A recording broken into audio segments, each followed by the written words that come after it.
تسمحي لي بس خبرك عن الأرنب. ايه اسمح نعم. لي هشام تفضل. خبرك عنه. ولو اكيد فات أرنب على بار أجل. كله حيوانات، كله الحيوانات كلها موجودة فيه. ففات معربد يعني، ونط على الكرسي على البار وطلع البارمان خنزير، قال له ويسكي ولك حيوان. فطلع النمر قال له شو يا أرنب الكر صاير عم تشرب ويسكي؟ قال له كل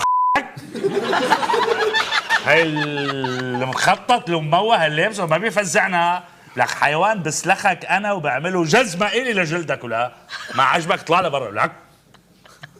قال له النمر علي؟ قال له ايه عليك ايه شو طلعوا له.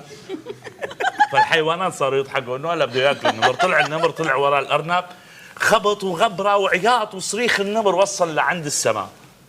بعدين همد، فات الارنب معصب، ويسكي ولك لسه ما صبيته للويسكي يلعن ابوك. فطلع الفيل قال له والله يا ارنب كبران. قال له خراس لك، هذا الخرطوم تبعك هذا بشيله بحط لك اياه بمؤاخذتك. طلع يلعن ابوك على ابو العملك فيل ولك. فيلم رعب.